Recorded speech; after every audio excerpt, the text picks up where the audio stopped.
2 കിലോമീറ്ററിലധികം ദൂരത്തിൽ സഞ്ചാരികൾ ഇറങ്ങുന്ന കോഴിക്കോട് ബീച്ചിൽ ആകെയുള്ളത് 3 ലൈഫ് ഗാർഡുകൾ മാത്രമാണ്.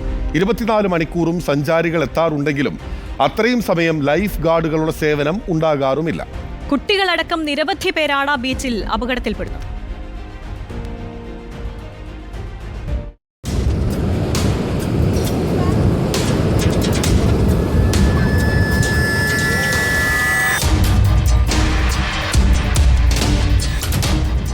കിലോമീറ്ററിലധികം ദൂരത്തിലാണ് കോഴിക്കോട് ബീച്ചിൽ സഞ്ചാരികൾ ഇറങ്ങാറുള്ളത്. എന്നാൽ ഇവിടേക്ക് ആകെയുള്ളത് 3 ലൈഫ് ഗാർഡുകൾ മാത്രമാണ്. ഇവരുടെ ജോലി സമയമാവട്ടെ രാവിലെ 10 മുതൽ വൈകിട്ട് 7 വരെയാണ് ക്രമീകരിച്ചിരിക്കുന്നത്. ഒരു സ്ഥലത്ത് അപകടമുണ്ടാകുമ്പോൾ അങ്ങോട്ട് ഓടിയെത്താൻ പോലും ആവാത്തത്രയും ദൂരത്തിലാണ് ആളുകൾ ഇറങ്ങുന്നത് എന്നതാണ് യാഥാർത്ഥ്യം. ലൈഫ് ഗാർഡുകളുടെ ജോലി സമയം രാവിലെ 10 മുതൽ വൈകിട്ട് 7 വരെ മാത്രമാണ്. എല്ലാ ദിവസവും 3 ലൈഫ് ഗാർഡുമാരും ഉണ്ടാവുകയും ചെയ്യില്ല. അതായത് 24 മണിക്കൂറും സഞ്ചാരികൾ എത്തുന്ന കോഴിക്കോട് ബീച്ചിൽ അത്രയും സമയം സുരക്ഷാ ജീവനക്കാരില്ല എന്നർത്ഥം. സുരക്ഷാ മുൻകരുതലുകൾ നൽകുന്ന ബോർഡുകളും എല്ലായിടത്തും സ്ഥാപിച്ചിട്ടില്ല. ആകെയുള്ളത് 1-2 സൂചനാ ബോർഡുകൾ മാത്രം. സംസ്ഥാനത്തൊട്ടാകെയുള്ള സഞ്ചാരികളും വിദേശികളും ബീച്ചിലെത്താറുണ്ട്.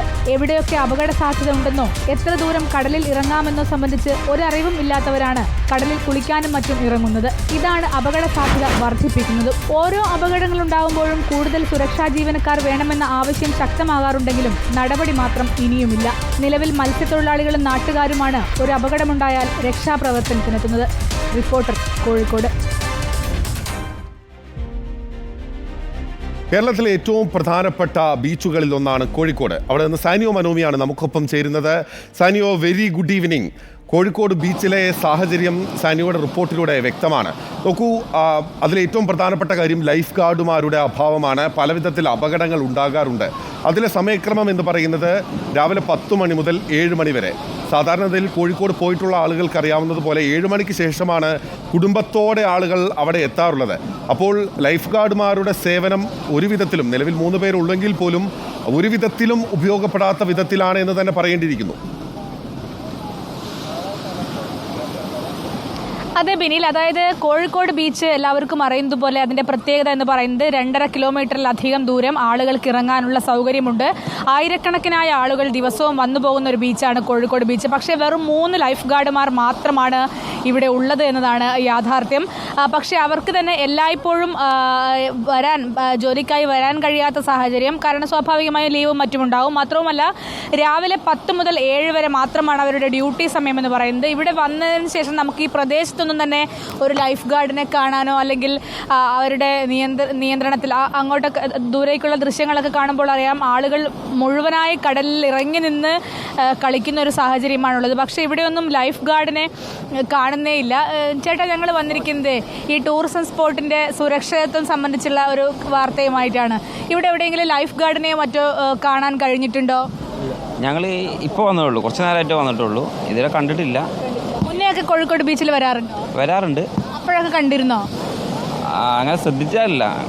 ഇവിടെ ആകെ 3 ലൈഫ് ഗാർഡുമാരേ ഉള്ളൂ. പക്ഷേ 24 മണിക്കൂർ ആളുകൾ വരുന്നൊരു ബീച്ചാണ്. അത് മതിയോ? അങ്ങനെ തോന്നുന്നുണ്ടോ? അല്ല, 3 ലൈഫ് ഗാർഡ് പറഞ്ഞാൽ വളരെ കുറവല്ലേ. അതായത് ഇത്രയും ജനസംഖ്യ ഉണ്ടല്ലോ, നോക്കിയത് നിങ്ങളിങ്ങനെ നോക്കിയൊക്കെ ഒരുപാട് പേരുണ്ടല്ലോ. അപ്പോൾ 3 പേര് പറഞ്ഞാൽ വളരെ കുറവാണ്. എന്താ തോന്നുന്നത്, ഈ സുരക്ഷയ്ക്കൊക്കെ ഇത്രയും ആൾ മതിയാവും? ഇല്ല, പോരാ. ആളുകൾ ഒരുപാട് അപകടങ്ങൾ ഇവിടെ ഉണ്ടാവുന്നുണ്ട്. സത്യം. ബീച്ച് കാണാൻ വന്നതാണോ ഏട്ടാ? അതെ. ഇവിടുത്തെ സുരക്ഷയെ സംബന്ധിച്ചിടത്തോളം എന്തെങ്കിലും പറയാനുണ്ടോ? സുരക്ഷ വളരെ മോശമാണ് ഇവിടെ. കാലാവസ്ഥൻ്റെ ഈ നിർദ്ദേശങ്ങളൊന്നും തരാൻ ആരെങ്കിലും കണ്ടിരുന്നോ ഇവിടെ? ഇല്ല, ആരും കണ്ടില്ല. ആരും നിർദ്ദേശമില്ല. എല്ലാവരും ബീച്ചിലിറങ്ങി കുളിക്കുകയാണ്. അതെ, യാതൊരു നിയന്ത്രണമില്ലാതെ ഒരു പരിഗണനയില്ല. അത് ശരിയാണ്. അതായത് ഒരു നിയന്ത്രണവും ഇല്ലാതെ ആളുകൾ ബീച്ചിലേക്ക് ഇറങ്ങുന്നു, കുളിക്കുന്നു. നിരവധിയായ അപകടങ്ങളാണ് കോഴിക്കോട് ബീച്ചിൽ നിന്നുണ്ടാകാറ്. സാധാരണ മത്സ്യത്തൊഴിലാളികളും അതുപോലെ പ്രദേശവാസികളും ഒക്കെയാണ് ഇവിടെ വന്ന ആളുകളെ രക്ഷപ്പെടുത്തി കൊണ്ടുപോകാറുള്ളത് എന്നതാണ് യാഥാർത്ഥ്യം എന്ന് പറയുന്നത്.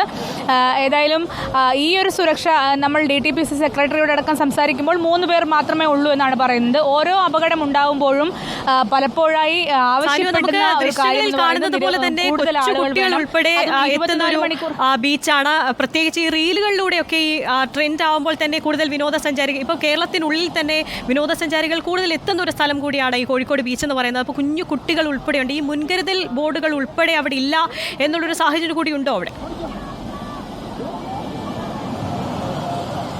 മുൻകരുതൽ ബോർഡുകൾ നമുക്ക് എവിടെയും കാണാനാകില്ല എന്നതാണ് മറ്റൊരു യാഥാർത്ഥ്യം. ആര്യ സൂചിപ്പിച്ചത് നന്നായി.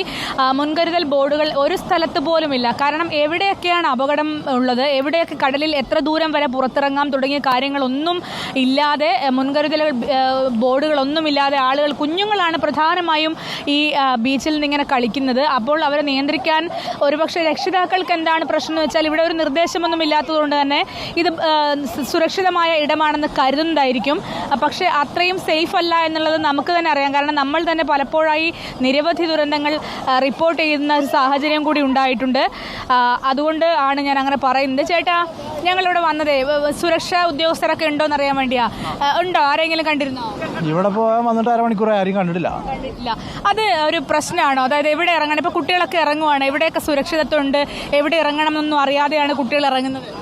ആ, സുരക്ഷിതം പ്രശ്നം തന്നെയാണ്. കാരണം ഇപ്പോൾ ഉണ്ടല്ലോ, ചെറിയ കുട്ടികളൊക്കെ ഇറങ്ങി പോകുന്നുണ്ട്. എന്താ സംഭവിക്കുന്നൊന്നും പറയാൻ പറ്റില്ല. ഇത്രയും നേരം ഇവിടെ വന്നിട്ട് ആരും ഇതുവരെ കണ്ടിട്ടില്ല. ചെറിയ കുട്ടികളൊക്കെ പോയി കഴിഞ്ഞാൽ ഒന്നും പറയാൻ പറ്റില്ലല്ലോ. ചിലപ്പോൾ വെള്ളം ഒന്നായിട്ട് കയറി വരുന്നുണ്ട് ഇങ്ങോട്ട്. എല്ലാം കയറി വരുന്നുണ്ട് വൈകുന്നേരം. ആ, കയറി വരുന്നുണ്ട്. സുരക്ഷാ ബോർഡുകളൊന്നും ഇവിടെ ഒന്നും ഇല്ല, സുരക്ഷാ ബോർഡൊന്നും ഇല്ല. ആരും സെക്യൂരിറ്റി ഒന്നും കാണാമല്ലോ അവിടെ. അതാണ് വെള്ളം വൈകുന്നേരമൊക്കെ ആകുമ്പോൾ വേലിയേറ്റം അങ്ങനെയുള്ളതിൻ്റെയൊക്കെ ഭാഗമായി വെള്ളം കൂടുന്ന ഒരു സാഹചര്യം ഉണ്ടാകുന്നുണ്ട്.